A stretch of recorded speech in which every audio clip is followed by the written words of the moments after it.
Hey guys, welcome back to my channel and another episode to our series of covering the faction wars, basically breaking down the champions that we're using for each individual faction wars and going through the champions that I use and covering that, as well as showing the gear, showing the stats, showing the masteries that I have for them, and what I use to beat each faction for the very first time on stage 21 to get 3 stars. And today we're going to be talking about Shadowkin faction.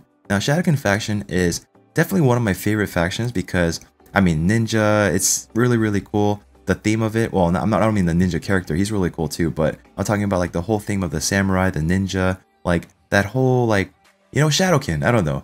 But there's so many champions here that are so powerful in the game, right? Like Lady Kimmy's great, Riho is amazing. There's a lot of carries here. Yumiko's one of the most broken champions in the game, and Harima's another great one. Jintaro's a lot of damage. Like legendary wise, this faction is stacked, right? There's a lot of great champions here. But what I have here available is Ninja, Karato, and Nobel. Now, these are great champions as well. Ninja is someone that's very exclusive that you can't get anymore. So you're only able to get him from, if you played a little back then, about a year and a half ago, you would have got him for free. And Karato was part of a, I believe he was part of a fusion or something, if I'm not mistaken. I think he was. And Nobel is someone that I pulled from a shard, who is also actually pretty useful in this faction, but I ended up not using him because I didn't have him built and I didn't really want to burn the resources to build them. I just wanted to get the faction war done as soon as possible with what I had available, so I opted not to build them. There's so many epic champions here that are great too in this faction, right? And even if you want to go as far as the uncommon, I mean, there is this guy who does do poisons, which is kind of cool on the A2. So as far as who else is useful, I mean, I guess it's not bad. Filter meters, increased attack is kind of cool. Block bust is interesting. Put someone to sleep is an interesting one. So I guess Igobon's kind of a sleeper. And yeah, so I didn't really use any rare champions, okay? So I ended up using a bunch of epic champions, and there are amazing carry epic champions in this faction as well. Toragi is definitely one of them. He's amazing, right? Ally protection, attack down, poisons, provoke, AoE. Like, what more can you ask for? He's so good in faction war and in a lot of other areas in the game too. Otasu is another guy who's a very big carry, and he's actually probably my favorite, or I guess you call MVP of this faction in my opinion, because I did cover him a while ago back then that he's probably the MVP of this faction. It's because he does have a leech on the A1, he does have AoE attack down on the A2, he also has a heals and an increased defense on your allies, which is not useful in the boss fight because that boss does ignore defense. But as far as the heals goes, as far as increased defense on the wave fights, it can be useful there. But he also has a way to cleanse himself, worst case scenario. So he is, I think he's a really fantastic champion, but you can also argue could be Toragi as well. So there's a lot of great champions here you can go with for sure. I did have Saji as well, who does have an AoE attack on the A1, and I ended up not using her because I didn't have her built. That, as simple as that, I didn't have her built. I would have definitely threw a stun set on her to use her, and she would have been pretty interesting too. And she does have a way to revive champions, but this is not really realistic in the boss fight. So I decided I'm not going to be building her, even though she is pretty cool.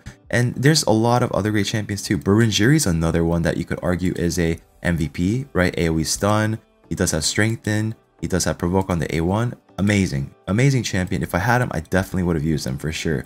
And some other champions here as well. Gambo's a super hard-hitting champion who can really help with the wave clearing as well. He does hit hard, and he can burn down the boss pretty quickly too. So there's a lot of great champions here, right? There's definitely a lot of great champions. Ori has the freeze, which is cool as well. And yeah, so let's go ahead and look at the champions I ended up using. So the champions I ended up using are, let's go to recently factions. Now here we go. So obviously Ninja, amazing, insane in PvE content. He's so good. I feel so bad for those of you that did not have the chance to get him, but they did make a 2.0 version of him with the what is it called, refer a friend program, right? So you can get a very similar version to Ninja with that. But yeah, Ninja's amazing. So I do have Relentless set on him. As far as the stats goes, I try to focus on the accuracy. Now this accuracy right now is super overkill. It's because I had him tuned for something I want to do with the I guess you could say the what's it called, the Sand Devil's Dungeon. That's why I have this accuracy that high, but his speed is around 188, which is pretty cool as well. I think I did tweak him a bit here. I might have had him a little bit slower, but it's for the most part it's very similar. I think the biggest thing I changed was the accuracy, and I did have Relentless on him too. So as far as HP goes, it is pretty low. If you can have him a little higher on the HP side, maybe closer to 40,000, that would be ideal. And I think I do believe I have the wrong banner on him right now. Yeah, I was using a HP banner here and I did swap it out, so sorry about that. I wanted to showcase everything exactly the way I had it done, but so his accuracy is not supposed to be this high, but when doing this faction, you do want to try to get his HP a bit higher, so I was closer to the 40,000 HP mark. As far as the skills goes, I do have him fully booked out because he's totally worth it. And yeah, he brings the AoE freeze to the table. He's got the defense down on the A1. He's got the HP burn and the detonator on that, which is a huge strong hitting ability against bosses, and it really does help immensely. And he also increases attack consistently here throughout the fight. And for his masteries goes, I have him going down to the War Master, and this is what I usually go with for most PvE champions in general. It's very typical PvE mastery build here. And of course I like to go with the Evil Eye as well because we get to decrease the turn meter of the boss in the beginning of the hit. And yeah, so over to the next champion here is going to be Taragi. Now Taragi is amazing. I was using him in Clan Boss a while ago for a long time, and I felt he was definitely worth taking to 60, and I still don't regret it because he's really fantastic and he'll help carry so much. And I do have him at 228 accuracy, and when you're doing faction wars, the minimum accuracy you want to beat as 200. If you can get a little bit higher than that, that'd be awesome, because the most efficient mark for accuracy is going to be around 220 to 235, and that's around where you want to be for most efficient accuracy landing to land those debuffs. So I do have him going at 216 speed. The crit rate I didn't really care about, the crit damage I didn't really care about. I do have him souped up with a decent amount of HP here, and he's going to bring a lot to the table. He's going to have, I do have him a Star Wars set here, but that's mainly because I was trying to use him for Clan Boss a while ago and I never ended up changing his gear. If I had to rebuild him, I'd probably go with like more Immortal set if anything. And yeah, so those are his stats, and I do have him fully booked out. Amazing champion. Attack down on the A1, AoE provoke on the A2, amazing. He provides ally protection, he provides the shield, the reflect damage, and also he's able to heal himself, which is amazing, right? Because if he's providing the ally protection, then he's going to be taking a bit of a hit too. And over to his passive ability here, which is awesome as well, is every time he gets hit, he has a 50% chance of placing poison debuff on the attacker for 2 turns, which is awesome. Now over to his master here, again, very similar build here, but I have him going down to the cycle of magic so I can try to decrease the cooldown of one of my random skills to get back to my the ally protection, get back to my provoke if I need it and whatnot. So same thing going down to the War Master as well, very typical PvE build here. And over to my next champion is going to be Karato. Now if I had this guy at 60, this would have been way easier because he does hit really hard. Karato is a smacker, and I decided to just leave him at 50 because I felt like what I had was enough. Right? I just wanted to make sure I had enough to CC down the waves, get to the boss, and then I have the Taragi to provide a lot of protection, right? So for the Karato, I do have him built in lifesteal set. Now for Karato, if I could have built him in 60, this faction would have been so much easier. He does hit really, really hard if you build him with damage, but I just wanted to have another body in there, right? Someone who can provide some sort of damage, even though I don't really have him built for damage per se, but I do have a lifesteal set on him so he can make sure to stay alive, so he can heal himself up when he needs to be. And he is going to be, these are the stats, nothing impressive, around 40,000 HP. I tried to get there because the boss hits really hard, he ignores defense. 186 speed, yeah, bad crit rate, bad crit damage, accuracy. Now, the reason why I have him at 200 plus accuracy is because he is also going to be providing weaken, which is helpful against the boss fight to try to do more damage to him over time. And also he's able to stun on his A2, which does help out here and there. So again, he is able to put out a lot of damage, which is great, but I don't really have him built for that. I just kind of have him in there as like an extra body to provide some sort of damage, even though again, I don't have him built for damage and anything. And over to the skills here, I don't have him booked out. Over to the masteries, I only took him just enough so I can get a little bit of crit rate and crit damage here and some accuracy as well here. And over to the next champion is going to be Hatatsu, who is amazing. And at the time of me doing the faction, I didn't really understand why nothing was getting stunned, but it didn't take me much effort to try to beat the faction per se. So it's only after I finished it and completed it, I realized I did not have stun set fully on him. Yeah, it's pretty embarrassing, guys, but I had 3-piece stun set on him with 3-piece immortal set, but it still got the job done, so I'm not complaining, right? But ideally, you want to get him in a full stun set because, well, if you have stun set on anybody, it would be great, especially if they're like a multi-hitter on the A1, if they have some sort of AoE attack on the A2 or A3, but ideally, you would like to have stun set on someone who can do AoE hit on A1, because that's constant, it's constant chances to stun everything, right?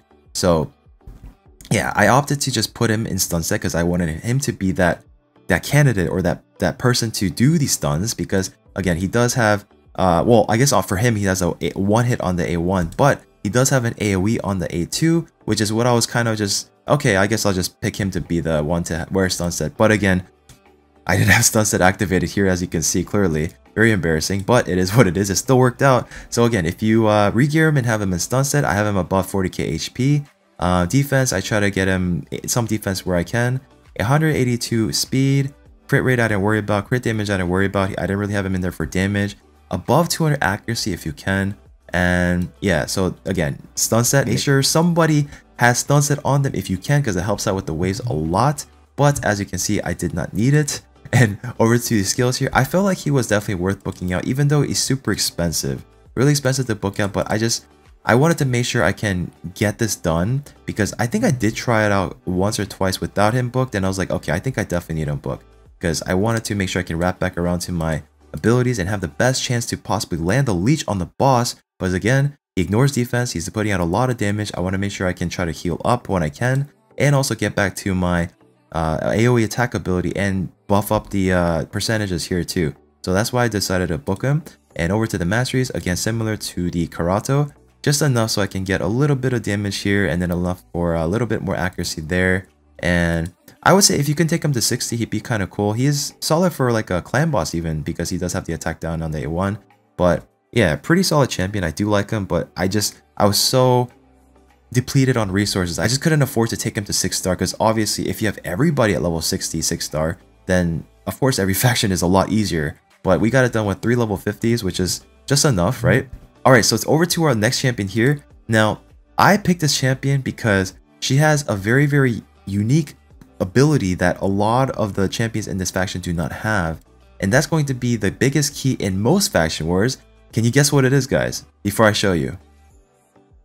It's going to be revive. So she does provide a revive on the A3, which is amazing. Bring back someone up that dies, and then just keep it going as much as you can. So it's a nice feel safe to have always when you're playing faction wars or doing faction wars. You always gonna try to have a revive in there if you think your team's gonna fail here and there. So it does fill in the gaps, and it does help out a lot, and it makes up for your mistakes. So I do have her in a regeneration set because I want to make sure she stays alive. Oh yeah, regeneration set is another one that's really, really good in faction wars. So those are the 4 sets then: regeneration set, immortal set, lifesteal set, and sunset. So I would say those are the 4 most important sets in faction wars. I guess you could even throw relentless in there. So regeneration set on her along with the immortal set.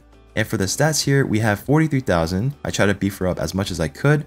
And for the defense, not too impressive here, but I did what I could. For the speed at 151. Now, if I could get her faster, I would definitely do it, because the faster she gets back to her cooldowns, the faster she gets her revive back, and then you could try to resurrect people that die. So crit rate, not too impressive. Crit damage, I didn't focus on either. And for the res, not too important. Accuracy, not too important. Her only job here is just to stay alive and resurrect people, and that's pretty much it. That's her only sole purpose here, and that's all I really wanted her for. So I left her at 50 as well. And for the Masters here, similar. I'm not even sure why. Oh, I guess like for the A1? Yeah, I guess so. Just a little bit of a chance. I guess I should have had her at 200 accuracy plus, but yeah, it is what it is. I have a little bit more damage here where I can. So that's pretty much a team that I use, guys. So what I want to do now is showcase my run that I did to beat this faction for the very first time on stage 21 to get 3 stars. And I'm also going to do side-by-side commentary to explain some of the things and reasoning why I did what I did along the run. So I hope you guys enjoy the rest of the video. So sit back, relax, and let's get right to it. Alright, here we go. So for this first fight, or for the first wave, I'm going to be targeting the Broadma as much as I can, because the far left champion, he's going to be able to resurrect. He's also able to fill turn meters, enabling the champions to go before we do. But we're able to AoE freeze, we're able to control the champions here with a bunch of CC capabilities as well as stun and provoke, so we're not too concerned about I guess letting the champions take their turns, considering we also have ally protection from the Taragi here. So now all our other champions can take a hit no problem, and our Taragi will take the hit and he's gonna just keep healing up, so it's not a big deal. And once we are able to get to a point where all the champions are low enough, we want to switch gears and just switch to doing A1 only and not use our other abilities, because we want to be prepared. So right here, I switch gears. I'm only going to do A1 on all these champions because I want to have all my cooldowns ready to go by the next wave fight.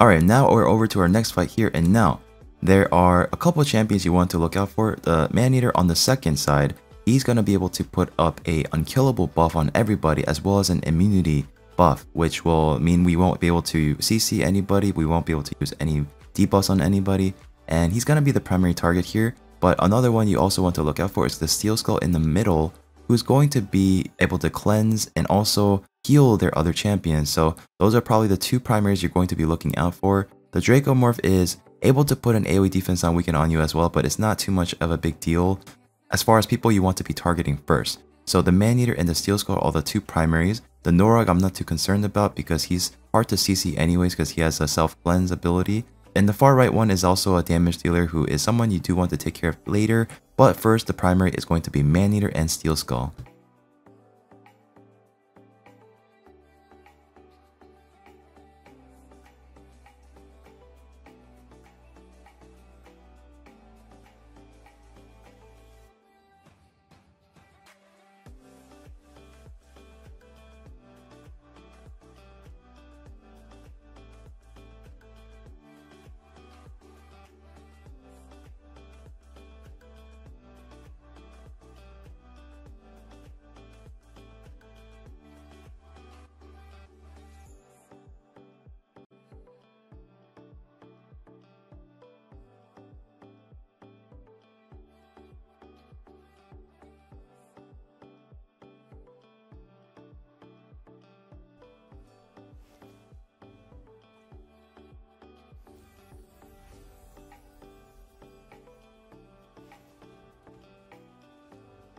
Alright, so now we are at the boss fight. He is Killer. This boss is probably one of the hardest bosses in the game as far as faction wars goes, and for his A1, attacks one enemy will ignore target's defense. This hit will really smack you, so you want to be able to make sure you have a lot of protection on your champions or a lot of HP, and be able to have some sort of way for them to heal back up, or have some sort of way to just have someone that can res your champion. So if you have a reviver in here, you're going to be in a lot better shape. But if you don't have a reviver, then ideally you would try to have regeneration set, lifesteal set, or someone else that can be a dedicated healer in your composition. And over to the A2, removes all debuffs from this champion, places a True Fear debuff on a random enemy for 1 turn, places a stun debuff on all enemies except for that enemy for 1 turn. These debuffs cannot be resisted, grants an extra turn. So the boss, as soon as he takes a turn, he's going to be using his A2, he's going to cleanse himself, and he's going to put a stun on everybody and a True Fear on one person. The person he puts the True Fear on is going to be the person he attacks with his A1 immediately after he goes again. Now for the A3 is a passive ability. Fill this champion's turn meter by 2% for every 1% of HP they lose when attacked. This is counted from the damage taken per hit. Now, this is going to be rough because he's going to be able to take his turn a little bit quicker the more you attack him. So every time you pummel into him, he's going to get back around to his abilities and his turn. So that's going to be really tough on you because you're going to be taking a lot of hits that ignores defense. So once again, try to beef up your champions as much as possible. Try to build them with a lot of HP if you can, but also try to have someone that can be a dedicated healer, a reviver, or try to have lifesteal and regeneration set on most of your champions that are going to be struggling to stay alive. So that's all there is to this boss fight. There's no minions you have to worry about. You just have to go head to head with the boss, and that's it. So I'm going to let the rest of the video play out. Hope you guys enjoy, and if you do enjoy my content, please make sure to subscribe, hit that like button, and I'll see you all in the next video.